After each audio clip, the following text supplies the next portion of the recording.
Hey there people, it is your boy Roman, your favorite neighborhood Russian, and welcome to sunny, beautiful Lisbon, Portugal. I've been living here in Portugal for over a year now, and I think it is finally time to make a video in which I talk about this year that I lived in Portugal, my impressions, my thoughts, and talk about the advantages and the disadvantages of living here. Now, obviously, guys, in a video like this, before I start really digging in, I have to give a little bit of like a disclaimer. Yes, obviously, even though I do think there's things that are worth criticizing about Portugal, and the immigrant experience here is really far from perfect, and it's actually getting a lot worse, is something I want to talk about. Obviously, yes, there are a lot of positives about living in Portugal. I mean, check this out, you guys. It's beautiful. The weather is so good here, you know. The sun, the food, the ocean, everything. It's all a vibe, of course. But, you know, life isn't always sunshine and rainbows, and there are a lot more things to be concerned or worried about if you're an immigrant or if you're a local. And when you're an immigrant like me, especially coming from Russia, a country that is not very popular right now, a lot of people are very quick to tell you basically to go back to your country, to go back to Russia if you have, you know, any complaints and any worries about what is going on in the country that you moved to, which I think is ultimately very ironic. You know, I was under the impression that I came here to the European Union to like a democracy where people have free speech and are allowed to speak out their opinions and actually criticize the country that they live in. But you tell me to go back to Russia, which is very ironic because you pride yourself on being more democratic than these stupid Russians, even though in Russia they actually tell you to go to another country if you complain about Russia.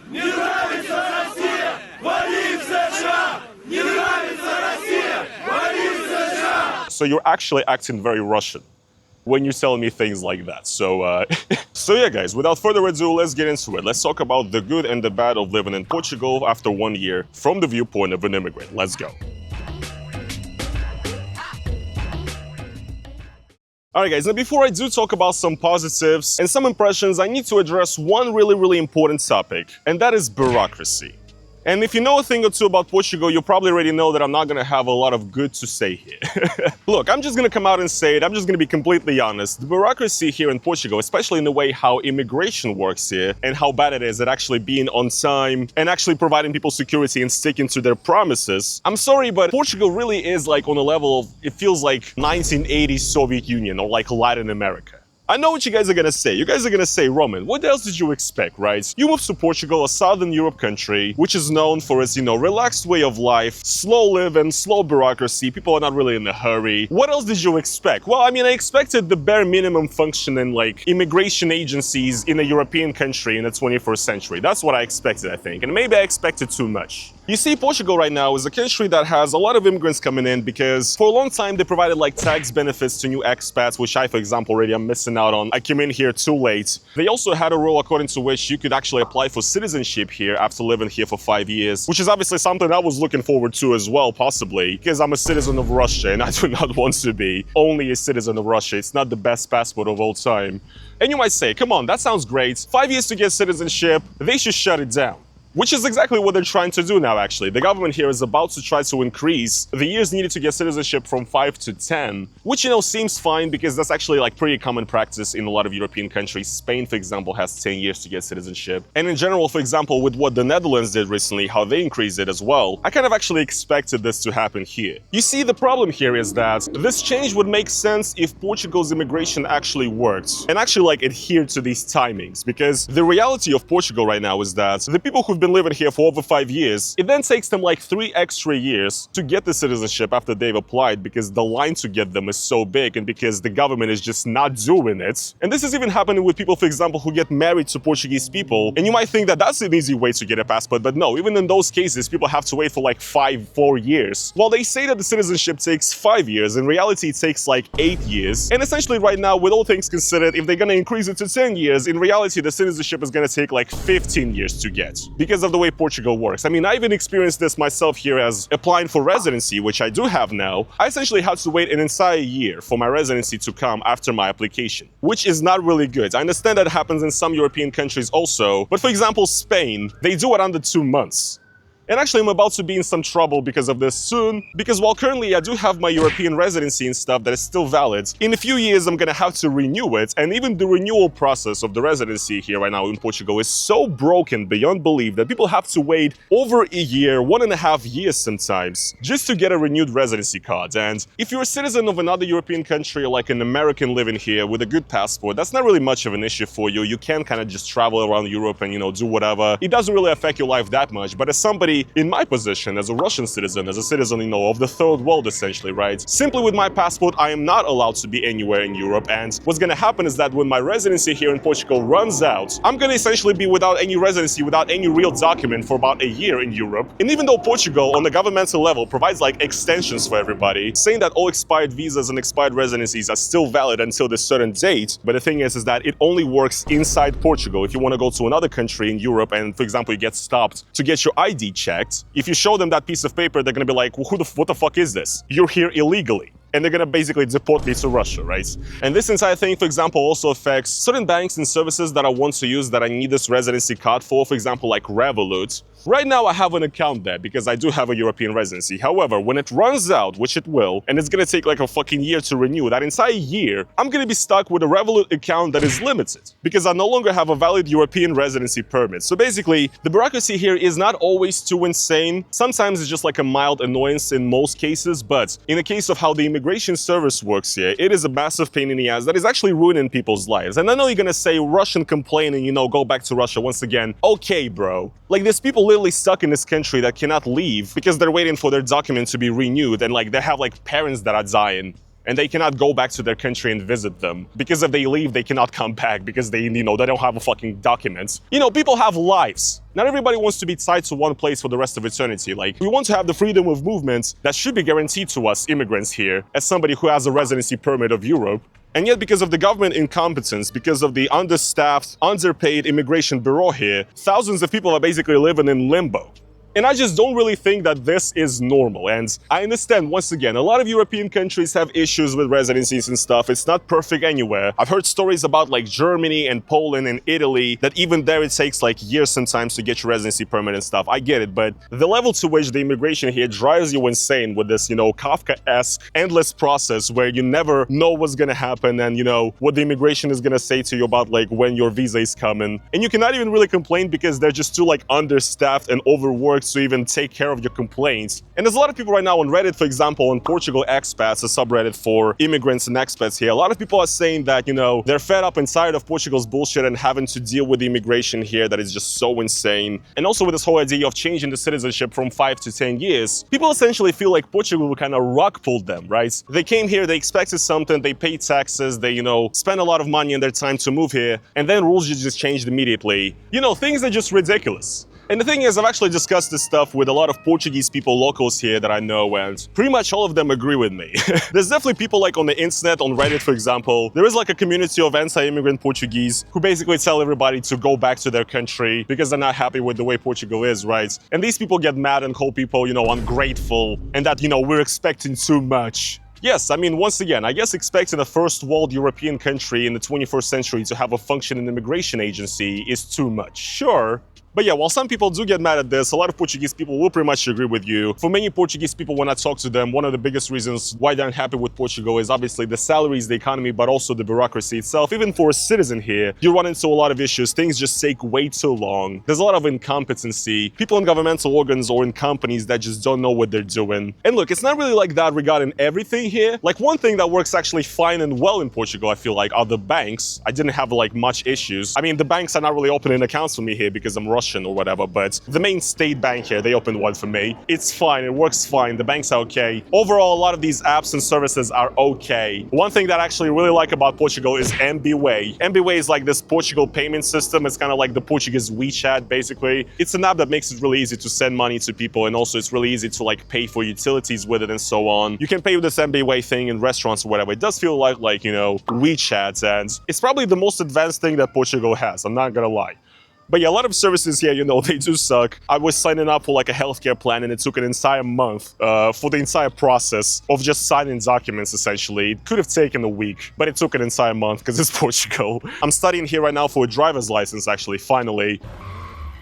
My God, why am I driving like a fucking idiot? And I came and I paid the money to the school. And then it turns out that the school has to like file an application to some kind of governmental service that gives out licenses for studying for students in these driving schools. And they told me it's gonna take like 2-3 weeks, and it actually took 6 weeks. So just to get one piece of paper to study and I mean, this is just how things work here, right? It's like, you gotta be ready to waste your life.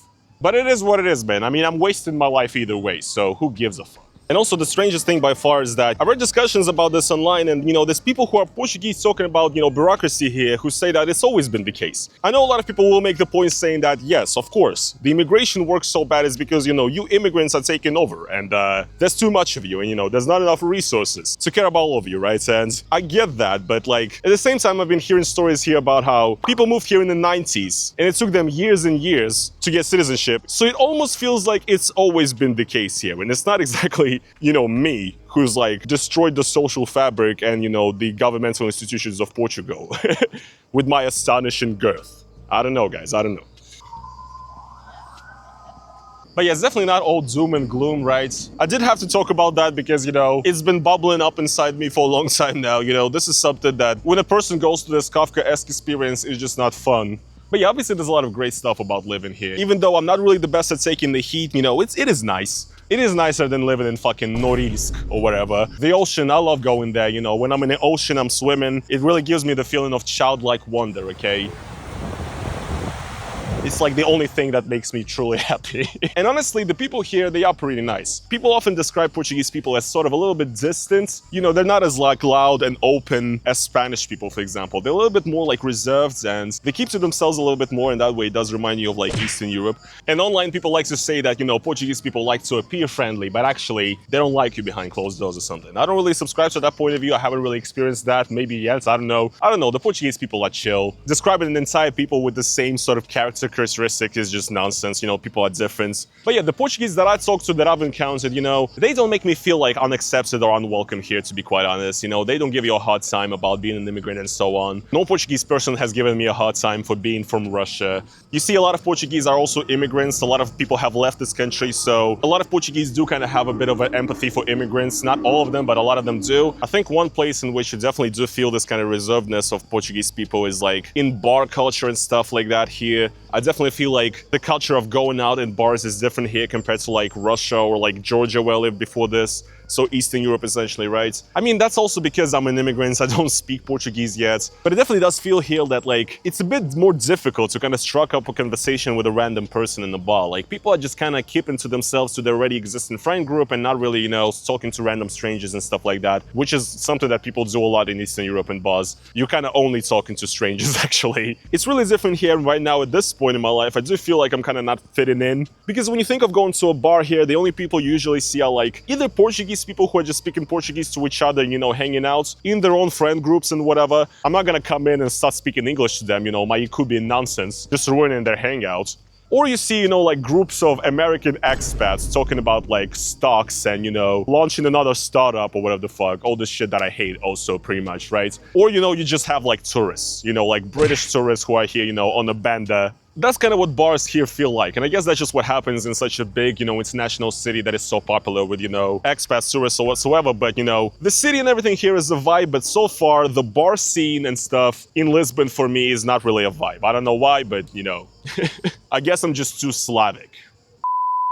As I'm editing this, I realized that I forgot to mention a couple of points and talk about Lisbon itself. Lisbon is cool. It's essentially like a GTA map. It has a lot of very different areas, You can spend your day in a variety of different ways. You can hang in the city, you can go to the beach, you can go to the marina or to like the pier. One thing that Lisbon definitely has going for it is the safety. I'd say Lisbon is a pretty safe city, especially compared to many other European capitals, especially when it comes to like small petty crime, like pickpocketing and petty theft. It is a way less a problem here than in the city like Barcelona, for example. One thing I also compliment about Lisbon is the metro. I quite like it. It's never really too overcrowded. It's pretty modern, pretty clean and stuff. I enjoy it. The metro here is a vibe, and also they have cork chairs, which is, obviously they have to. Lisbon is a city of hills, which is something that, you get used to, I guess. If a year ago when I just came here, I saw a huge hill in front of me and my reaction was like, oh, for fuck's sake, not this again. Now the reaction, the feeling is still there, but now you're just like, yeah, I guess this is just the way this city is. You got to walk up.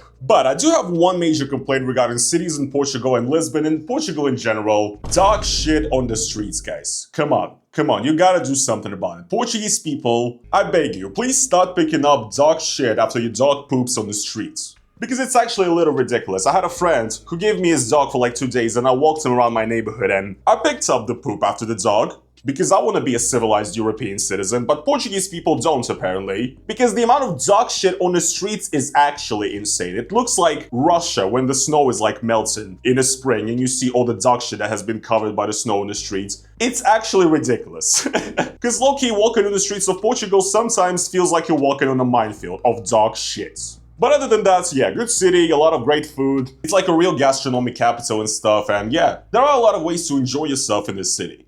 And another thing I wanted to discuss also is the question if Portugal is a poor country. I've seen a lot of people online describe it as such, essentially, and for me it's hard to tell, to be honest. It's definitely not the richest. It does have a lot of very stark contrasts, like some very beautiful upper-class neighborhoods, and you gotta, you do have some areas here that look like favelas pretty much, like Cova da Moura. But yeah, obviously it's not the richest, it has its issues. A big factor for young Portuguese people to leave the country right now is actually the low salaries here and the kind of a bit of a lack of opportunities for young people. This is precisely why, in Lisbon, a lot of people say that the city is being taken over by expats, nomads, etc., right? All these terrible people like myself, because we make money online or whatever, with our fake jobs such as YouTubers, IT specialists and so on. And, the real people here working actual real jobs are making, like €1,000 a month and so on. Yeah, it's not really perfect. And in that way, in that regard, it definitely does feel a little bit like Eastern Europe, like Russia even, because that is what's happening. This is a random weird thought that I have, but I do feel like Portugal feels like Serbia. Like, I don't know if this makes any sense, but like, when you just look at like the state of the infrastructure and everything, and like the roads, sidewalks, etc., public parks, it all kind of feels like Serbia, like on the same kind of level of drip and like wealthiness, you know what I'm saying? So that's what it feels like, in my opinion. I'm sorry, Portuguese people, if that insulted you, or Serbian people.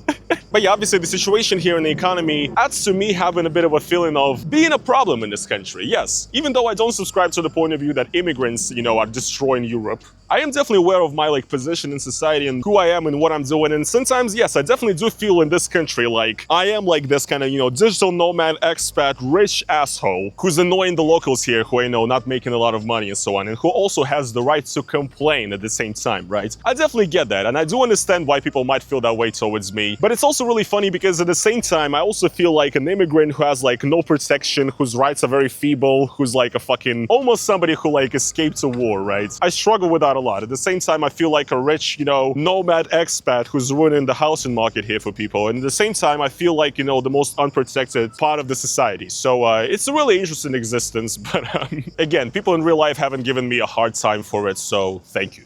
So yeah, all in all, after spending 1 year in Portugal, I do feel like I understand this country a little bit now to a certain degree. Like, it's definitely a fun place to live, you got like the sun and everything, but there are things that hide underneath it. Like, I do definitely feel like, almost just like in Russia, people do have a bit of a state of learned helplessness here. Like, when you talk to some people about the issues in the country, they just say, come on, that's the way it is. You can't really do anything about it. To me, that feels really, really Russian. Like, to a certain degree, I do feel like people here in Portugal are just a little bit depressed. Like, everybody's just a little bit depressed and kind of not willing to fix things, and maybe this is why they call this, an honorary Balkan country, right? Because Balkans and, Eastern Europe, we all know this mentality way too well, right? When people think that nothing can be changed and, things are just the way they are, a bit of an overall aloofness and like not wanting to have high standards. This is something that I think also exists here for sure. And while it annoys me like it did back in my home country, I guess it is something that you do just have to get used to. Because otherwise, I'm just gonna be like seething and molding and coping every single day, and like, what's the point of that? So all in all, in conclusion, right, would I say right now that I want to leave Portugal or something? No, I wouldn't say that. There's definitely a lot of things to like about living here. Overall, of course, I am grateful to the Lord, right,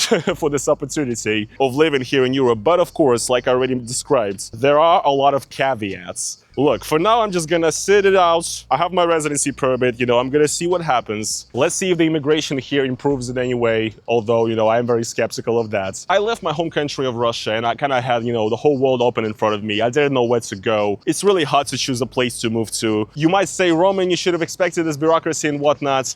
You never know the real extent of these things until you actually experience them and live in the country. Content creators and immigration lawyers, they lie to you. They paint everything in a much better light, so it's really hard to make that decision. So again, I heard horror stories about immigration in pretty much every European country. So to me right now, it feels like, why bother moving and why bother once again spending so much money and so much time and mental energy on moving somewhere only for a chance for it to be the exact same with the bureaucracy and everything. So I don't know, guys. I don't know, man. this is the life of an immigrant. And I guess this is going to be pretty much it for today's video though, guys. I hope you enjoyed it. Hope you enjoyed my talk about my experience of living in Portugal so far. Let me know what you think down in the comments below. Once again, my apologies for being too sweaty in this video. It's so fucking hot. But yeah, guys, if you did enjoy today's video though, please make sure to slap the like button on it. And also, if you guys like to support me additionally, and that is financially, then go over to the link down in the description and become a YouTube member or buy me a coffee. It supports me a lot. It helps me out a lot. And yeah. Thank you guys so much for watching this video. Portuguese people, please don't get too mad at this. And I'll see you guys in the next one. Peace.